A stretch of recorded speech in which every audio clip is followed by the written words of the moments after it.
Good morning and welcome to my presentation entitled Developing Marketing Strategies for Virtual Assistants.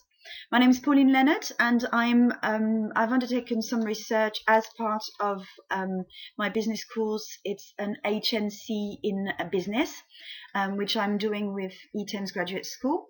And this is part of my assignment, which is a research report. So the purpose is, as you can see from the slide here, is identifying the common objections and hindrances to VA uptake from SMEs.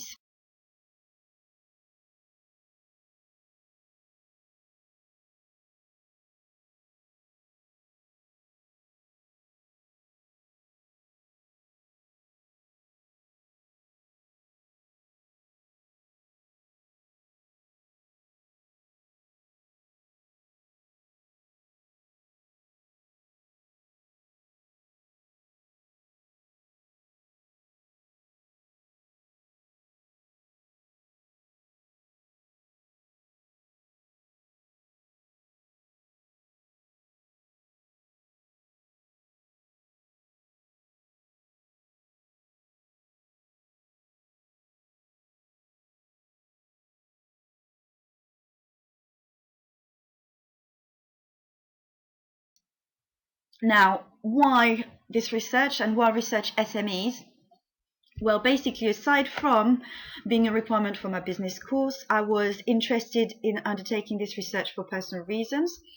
When people ask me what I do, I tell them that I'm a PA, but I also tell them that I hope to one day become a virtual assistant. And basically, the response I usually get is, what is a virtual assistant? What do you mean? And really, I was wondering whether this question from my friends and acquaintances would come up also in discussions with businesses. I wondered whether if businesses were to ask me the same question, what is a VA? How does this affect how VAs meet new clients and how they would pitch their business? If basically the assumption is that businesses have no clue what they do and who they are. I decided also to focus on SMEs because they are the most likely target market for VAs. Larger companies, obviously they might use VAs, but they have enough money to be able to afford employees, and so it might not be their first point of entry. So SMEs really are the key target market for VAs. The purpose of the research is to help VAs.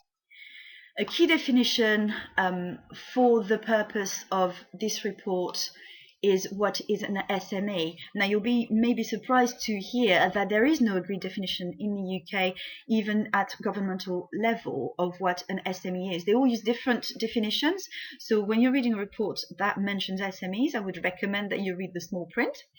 And I have in this report used the EU Commission's definition, which is SMEs are small and medium-sized enterprises. And what they mean by that is micro businesses under 10 staff, small businesses who have less than 50 staff, and medium businesses are those who have under 250 staff. Anything over 250 is considered a large company, basically. Now, for the purpose of this report and my research, because they are the target market for VAs, I included micro businesses and sole trading entrepreneurs and startups, just to simplify. So whenever I'm using the term SME in this presentation, I am talking about SMEs and micros and startups and sole traders, because it's too long to say otherwise.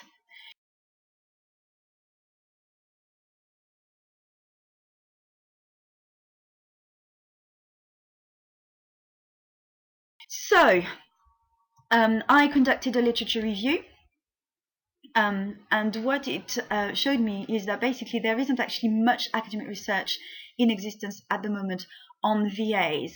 There is some on outsourcing, but it usually involves the large companies, and he's talking about IT services and call centers. Other research might come from the point of view of VAs, or it's in the news and in business articles where the sources are not listed. In terms of actual academic research, there is pretty much nothing on virtual assistants. So it's quite helpful to be able to undertake something a little bit more systematic in this case. Now, I looked at 4 articles. One was an academic research paper on outsourcing of financial services in Malaysia. One was an article from entrepreneur.com. One was a Forbes article. And I also used the SVA survey version 7. Now, SVA is the Society of Virtual Assistants, and they conducted a survey of their VAs. Which I was hoping would provide some helpful information. And basically the key outcomes were that the initial contact between SMEs and VAs is relationship based. They meet through personal recommendations, word of mouth.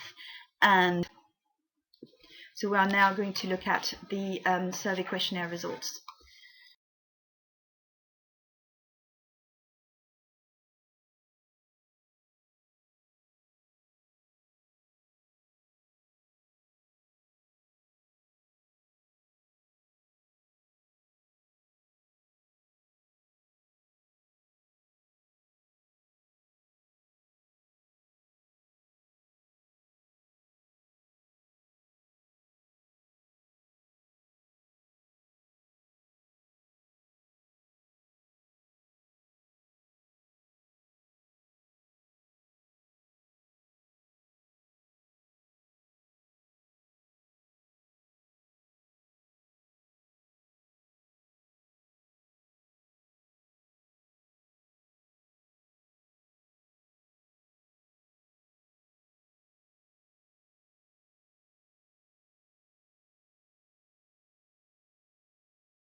In terms of survey demographics, I contacted 317 SMEs from my local area in Sussex, and some also friends that contacted directly who I knew were business owners.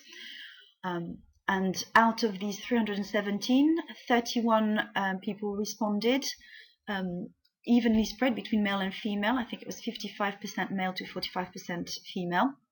Were primarily business owners and senior staff of limited companies, 71%, and sole traders were 29% of respondents.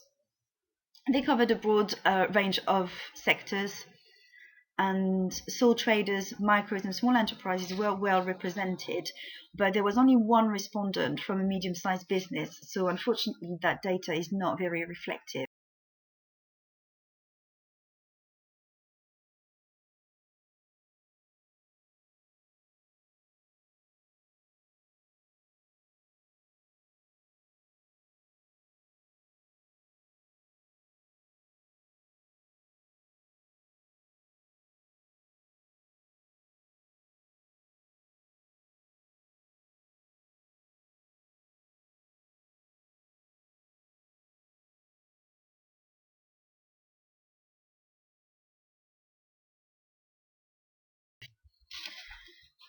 Although this might in itself be an answer.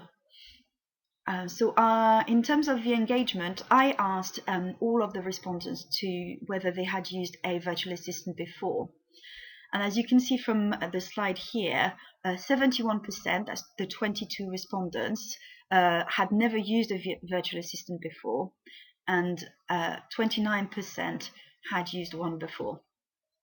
I also was able to find out that micro enterprises were as likely to have heard of VAs as not, and smaller companies were more likely to hire VAs than the larger ones, based on their number of employees.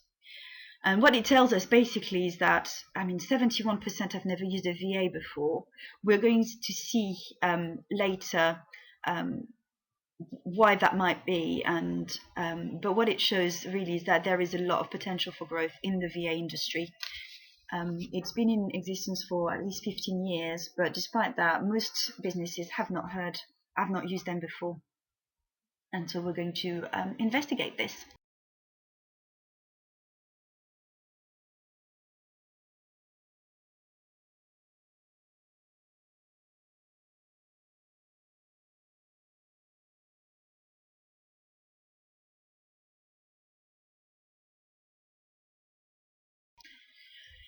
I asked the respondents to rank the benefits of hiring a VAs, and we can see that the reasons why businesses hire VAs differ depending on their size and what they value. What we're asking, basically, when we're asking, can you rank benefits, is what matters most to you, and that changes depending on the size of the business.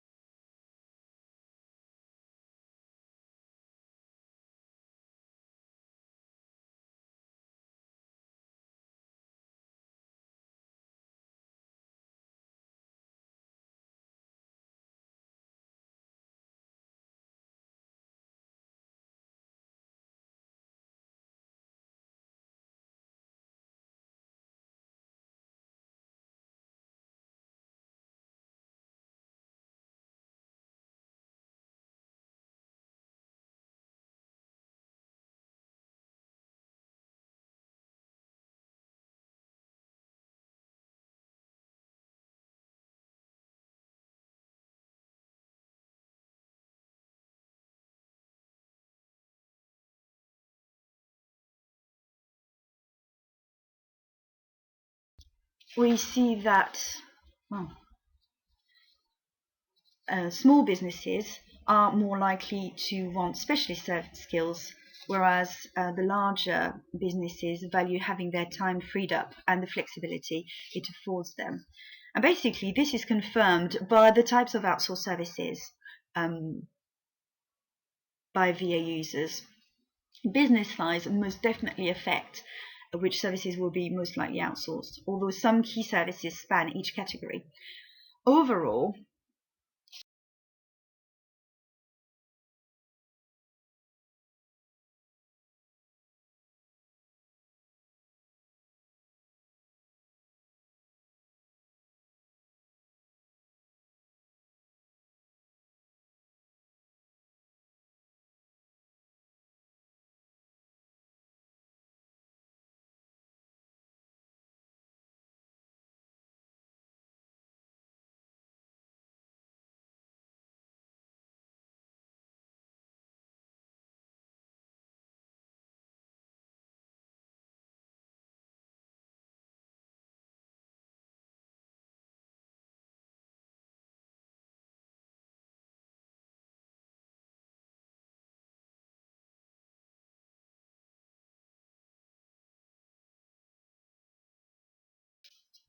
VA users are most likely to outsource social media management and proofreading, whilst non-VA users would most likely outsource finance and accounts management and general administration. So we see that, finance and accounts and general administration are really high up in the types of outsourced services across the board. But we see that social media management and finance are specialist skills, which tells us that this is really what's in highest demand. And if you want to be competitive as a VA, I would recommend that you consider updating your skills, going on courses, because this is really what is most important to SMEs at the moment. And I would say that for those VAs who have those skills, if you're not advertising them loud and clear, I would recommend that you do so, because it will most likely really raise the number of clients you'll be able to get that way.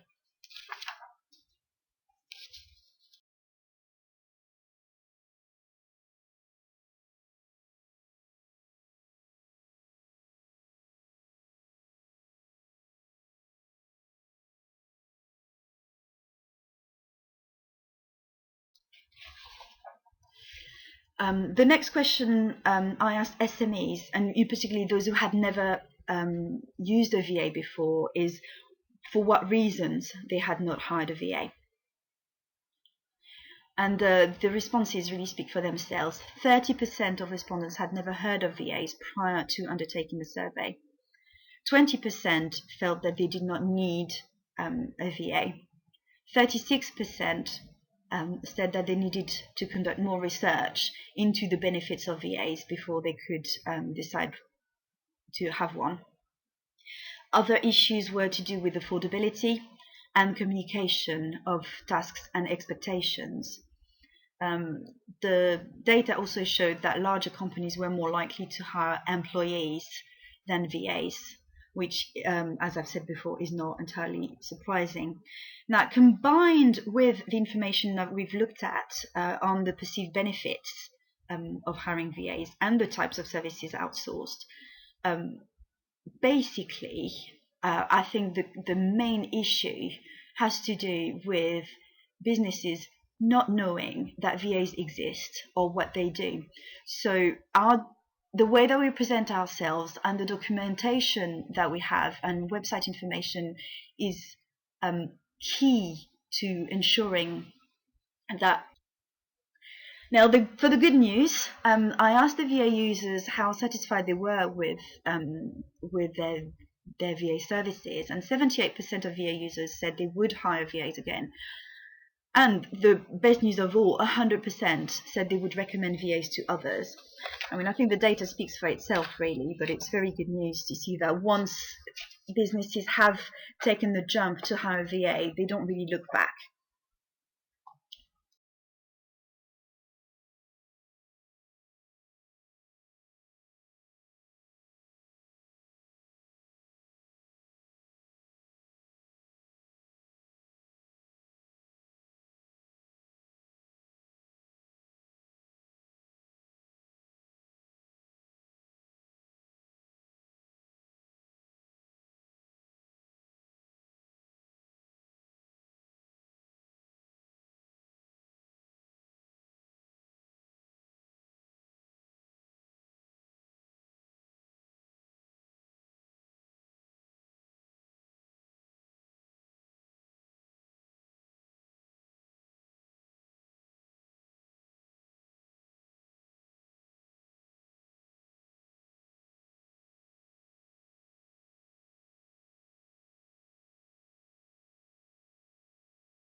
Now, one of the questions I asked non-VA users if they would hire a VA in future, and the hypothesis was that businesses did not know about VAs, and so if they had more information, they would change their mind and seriously consider hiring a VA in future. Now, one thing that I hadn't realized at the time, having this isn't the first survey I've ever conducted, was that obviously it's quite limited as an education tool. The fact that I listed the benefits and the types of services that can be outsourced obviously provided information for those who had never heard of them before to help them to consider whether to use a VA in future, but it was fairly limited, not very extensive, and unfortunately the data was fairly inconclusive and showed an uneven spread of likely and unlikely responses to whether non-VA users would hire a VA in future. This said, we saw that men were more likely to hire a VA than women, for which I have no particular explanation for, and I think that is there's potential for more research with a larger sample to see whether that's an actual trend, but there was just not enough data. Finally, I asked those VA users where they had found their VAs, and what it shows is that, as the rest of the data has shown, that because businesses don't know about VAs, it's either through personal recommendations or at networking events that they will have met their VAs. This means that the first contact really has to be generated by the VAs.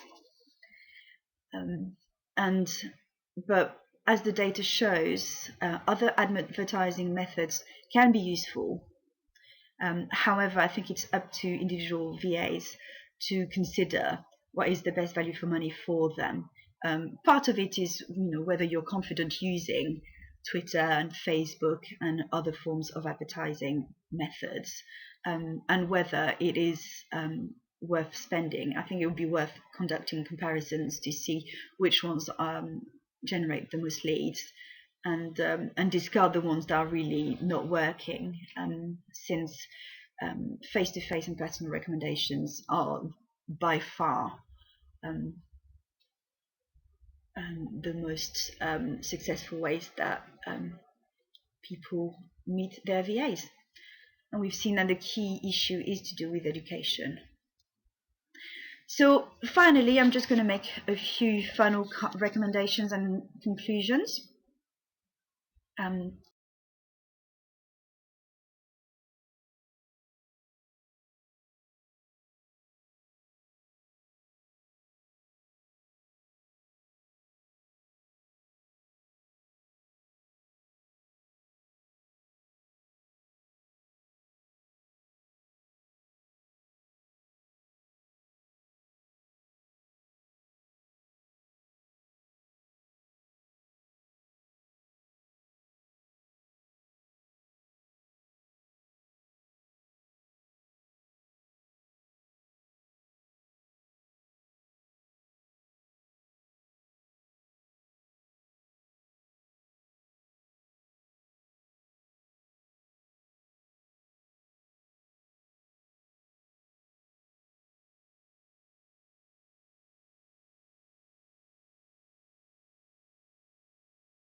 To finish this presentation, what the research shows is that VAs should assume that most business people have never used a VA or even know what they are. And so this obviously has a lot of potential for growth, but VAs should know that they need to have a strategy for initiating first contact. And this is where shy and introverted people need to consider how they're going to do this, because waiting for businesses to contact them is less likely to lead to work. Businesses will be at significantly different stages of development of growth, and their needs will differ depending on their size and their values. So a VA pitching to a potential client will need to identify where their value might be added to each individual business. They will need to create a compelling value proposition on how a VA might free SMEs before those SMEs will consider spending the time to research. I think time is particularly key in this way, and using practical examples of how services will resolve the concerns that businesses have, such as time constraints, lack of expertise, etc., will certainly be very compelling to them.